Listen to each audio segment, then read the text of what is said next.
भारत देश, यहाँ पर फ्री और कंपल्सरी एजुकेशन दी जाती है ताकि हर बच्चा जो है उसे पढ़ने का अवसर मिले और वो जिंदगी में प्रगति की तरफ बढ़े। भारत ने काफी ज्यादा प्रोग्रेस की हुई है, चाहे वो साइंस और टेक्नोलॉजी के तहत हो या किसी और एस्पेक्ट में हो।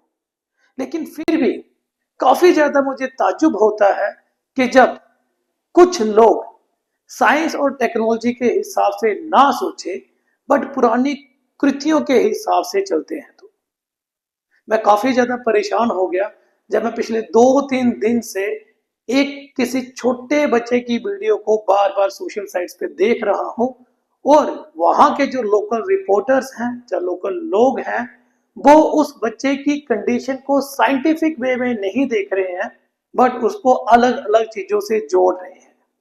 कुछ लोग उस बच्चे के लिए बोलते हैं कि ये शैतान है, कुछ लोग उस बच्चे के लिए ये बोलते हैं कि ये भगवान का रूप है और बेहद ज्यादा कुछ। ताजुब तब लगता है कि जब वहां पर माइक पकड़े हुए कुछ रिपोर्टर आते हैं और वो भी बच्चे के बारे में कुछ फैक्ट्स आइडेंटिफाई किए बिना ही उसके घर तक पहुंच जाते हैं और उनके पेरेंट्स के साथ डिस्कस करते हैं कि आपके घर में अद्भुत बच्चा पैदा हुआ है, क्या ये शैतान है, क्या ये भगवान है, और पेरेंट्स को या ना जाने कितनी बातों कितने क्वेश्चन में उलझा देते हैं।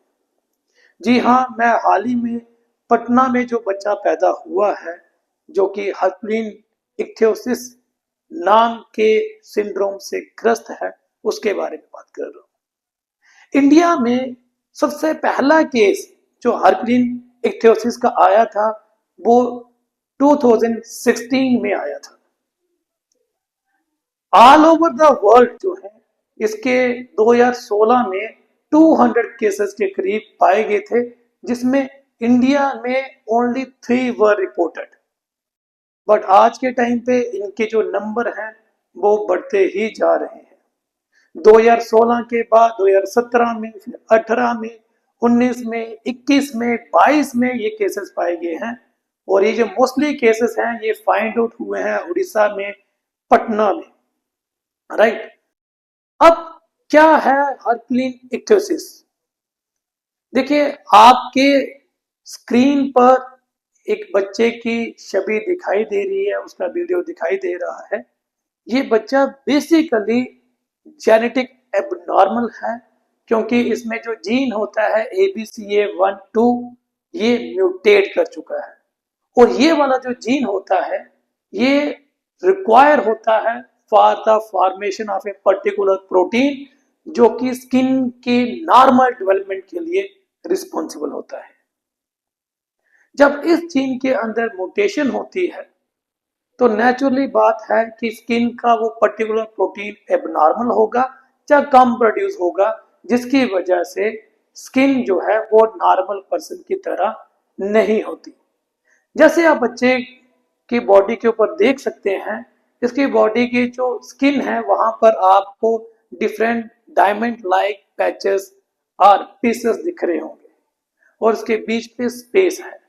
ये काफी पेनफुल कंडीशन होती है, इसमें बच्चे को काफी पेन हो रही होती है, इवन ये ब्लड सर्कुलेशन को भी काफी हद तक रोक रहा होता है। मोस्ट ऑफ द जो बच्चे होते हैं वो इनिशियल कंडीशन में सरवाइव नहीं कर सकते, लेकिन with the advancement of the technology बड़े सारे बच्चे सरवाइव कर सकते हैं टिल अर्ली चाइल्डहुड और टीन एज तक। अब मेरी जो बात है जो मैं इस वीडियो पर कहना चाहता हूं वो ये कहना चाहता हूं कि कृपया करके कोई भी अगर आपके पास इंफॉर्मेशन आती है तो उसे क्लैरिफाई कीजिएगा रादर देन उसे हाइप करें ताकि सोशल मीडिया पर आपके चैनल को या फिर आपके व्यूज बढ़ जाए, उसके लिए मत डालें। तो बीइंग ए रिपोर्टर खासकर ये हर किसी रिपोर्टर की ये पहली जो ड्यूटी बनती है वो यही बनती है कि अगर ऐसा कंडीशन उनके सामने आती है तो वो लोगों को जागरूक करे, लोगों को उसके बारे में समझाएं रादर देन कोई भ्रम फैलाएं। मैं नहीं कहता कि सारे रिपोर्टर एक जैसे होते हैं, बट कुछ लोकल रिपोर्टर जैसे कि आप सोशल मीडिया में देख ही सकते हैं उन्होंने ये काफी ज्यादा हाइप कर दिया हुआ है। तो ऐसा वैसी कंडीशन कभी नहीं होती। अब क्वेश्चन आता है कि अगर 2016 में ये पहला केसेस था और इससे पहले कभी इंडिया में फाइंड आउट हुआ ही नहीं है, तो फिर ये नंबर ऑफ केसेस धीरे धीरे बढ़ क्यों रहे हैं? ये काफी विचारणीय जो है वो टॉपिक बनता है। तो इसका सबसे पहला जो आधार बनता है वह बनता है इसका लाइफस्टाइल के लिए और इन्वायरमेंट के जो चेंजेस है, जो बदलाव है उसकी वजह से। खासकर वो वाली फीमेल, मैं नहीं कहता हूं कि हर किसी फीमेल में होगा, बट प्रोबेबिलिटी रहती है कि वो वाली फीमेल जो कि रेडिएशन के ज्यादा एक्सपोजर में आए, जहां धूम्रपान करती हो, जहां फिर कुछ ऐसे सब्सटेंसेस कंज्यूम करती हो जिसका इम्पैक्ट जीन के ऊपर पड़ता हो, तो ये बच्चे की एबनॉर्मलिटी के चांसेस रहते ही रहते हैं। याद रखिएगा, इस टाइप के जो शख्सियत आपके सामने आती है जो जेनेटिकली ग्रस्त होती है, उसका कोई ट्रीटमेंट नहीं होता, बिकॉज जीन थेरेपी भी इवन रीन्यू कंसेप्ट है जिसके ऊपर काफी ज्यादा काम किया जा रहा है। सो कृपया करके ना खुद भ्रमित हुई और ना ही किसी पेशेंट को और किसी पर्सन को इसके बारे में बोलिए कि इसके इस तरीके से करने से ये बच्चा ठीक हो जाएगा। खासकर मैं बोलूंगा कि उसे ये जो जादू वगैरह करके दिखाने की कोशिश कर रहे हैं कि मेरे पास कोई शक्ति है और बच्चे को ठीक किया जा सकता है, ऐसा बिल्कुल भी नहीं है।